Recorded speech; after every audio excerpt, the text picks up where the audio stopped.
સમજણ આપતકારે કરાય છે.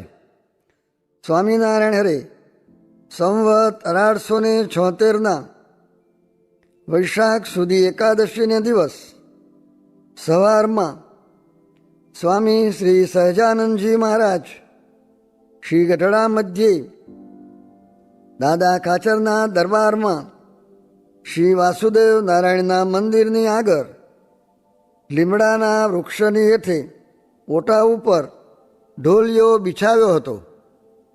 તે ઉપર વિરાજમાન હતા અને સર્વે શ્વેત વસ્ત્ર ધારણ કર્યા હતા ને પોતાના મુખારવિંદની આગળ મુનિ તથા દેશ દેશના હરિભક્તની સભા ભરાઈને બેઠી હતી.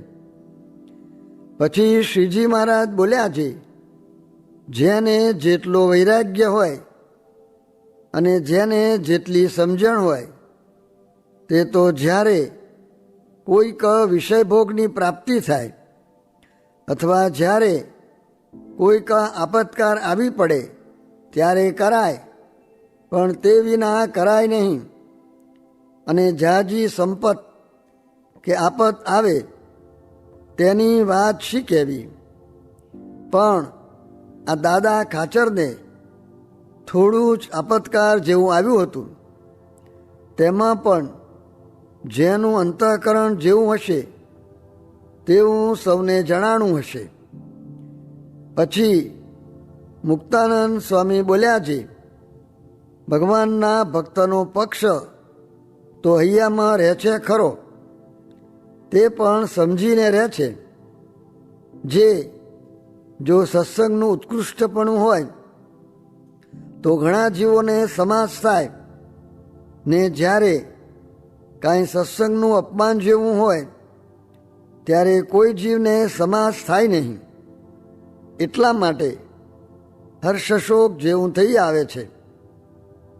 પછી શ્રીજી મહારાજ બોલ્યા છે, આપણે તો શ્રી કૃષ્ણ નારાયણના દાસ છીએ. તે શ્રી કૃષ્ણ નારાયણને જેમ ગમે તેમ રાજી રહેવું અને એ શ્રી કૃષ્ણ ભગવાનની ઈચ્છા હશે તો સત્સંગની વૃદ્ધિ થશે ને જો એમને ઘટાડવો હશે તો ઘટી જશે. અને એ ભગવાન આપણને હાથીએ બેસાડે તો હાથીએ બેસીને રાજી રહેવું અને ગધેડે બેસાડે તો ગધેડે બેસીને રાજી રહેવું. અને એ ભગવાનના ચરણારવિંદ વિના બીજે ક્યાંય પ્રીતિ રાખવી નહીં. અને એ ભગવાનની ઈચ્છાએ કરીને જેવી રીતે સત્સંગની વૃદ્ધિ થતી જાય તેવી રીતે રાજી રહેવું. પછી એ ભગવાનની ઈચ્છા હોય તો બધું જગત સત્સંગી થાઓ અથવા એની ઈચ્છાએ કરીને સર્વે સત્સંગી મટી જાઓ, પણ કોઈ રીતે હર્ષશોક મનમાં ધારવો નહીં. એ ભગવાનનું કર્યું સર્વે થાય છે. માટે સૂકું પાંદડું જેમ વાયુને આધારે ફરે છે તેમ એ ભગવાનને આધીન રહીને આનંદમાં એ પરમેશ્વરનું ભજન કરવું અને કોઈ જાતનો મનમાં ઉદ્વેગ આવવા દેવો નહીં. ઇતિ વચનામૃતમ. એવી રીતે ગઢડા પ્રથમ પ્રકરણનું 74મું વચનામૃત જે તે થયું. કેટલેક રૂપિયે આંખ, કાન આદિ ઇન્દ્રિયો મળે નહીં, તે ભગવાને આપ્યા છે, પણ જીવ કેવળ કૃતજ્ઞ છે. સ્વામિનારાયણ સ્વામીએ વાત કરી છે, એક હરિભક્તે પ્રશ્ન પૂછ્યો છે, શૂળીએ ચડાવ્યો હોય તો પણ કેમ સમજે તો સંકલ્પ ન થાય જે ભગવાન મુકાવે તો ઠીક, એવી શી સમજણ છે.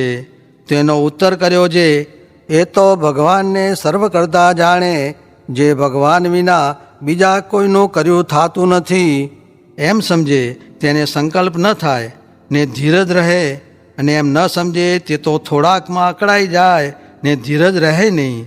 આ લોકમાં તો મહારાજને પણ વગર વાંકે દુઃખ આવતા, ત્યાં લોક જ એવો છે તેનું રૂપ જાણી રાખવું. સ્વામિનારાયણ સ્વામીએ વાત કરી છે, કોટી તપ કરીને કોટી જપ કરીને, કોટી વ્રત કરીને, કોટી દાન કરીને ને કોટી યજ્ઞ કરીને પણ જે ભગવાનને ને સાધુને પામવા હતા તે આજ આપણને મળ્યા છે. સ્વામિનારાયણ સ્વામીએ વાત કરી જે જીવની અવળાઈ તે શું કહીએ, જીવ તે જીવ જ. તે કહ્યું છે જે ઊંટ તો સઘળે અંગે વાંકું એવો જીવ અવળો, વળી લંબકર્ણ જેવો જીવ તેનું પણ ભગવાનને સારું કરવું છે.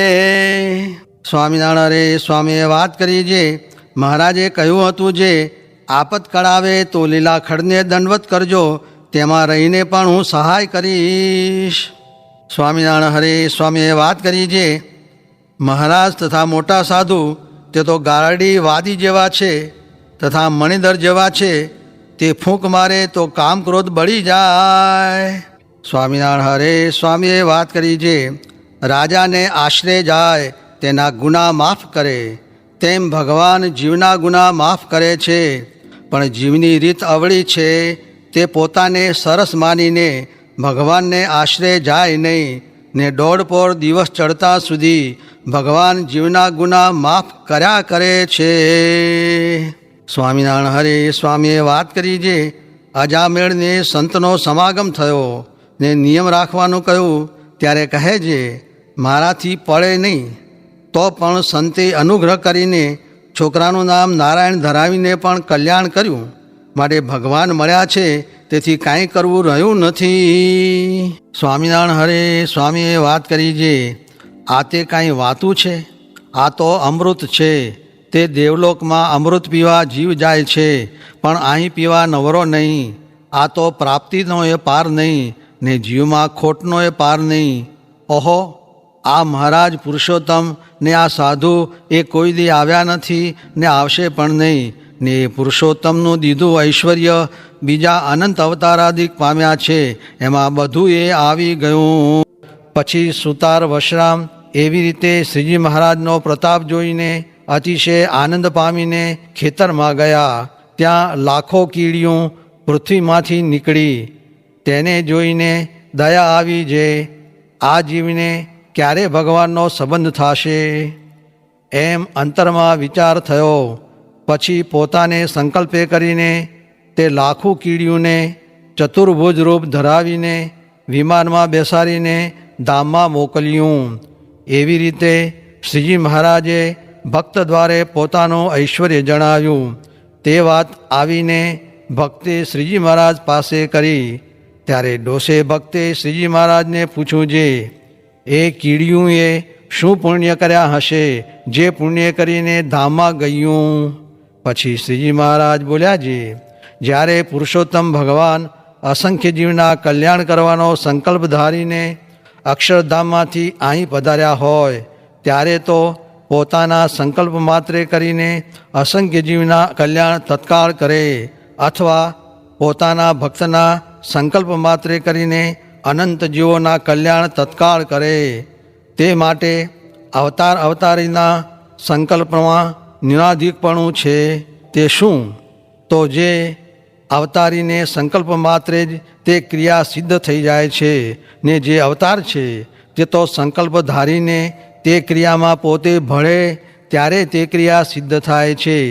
એવી રીતે શ્રીજી મહારાજે અવતારી એવો ભેદ દેખાડ્યો.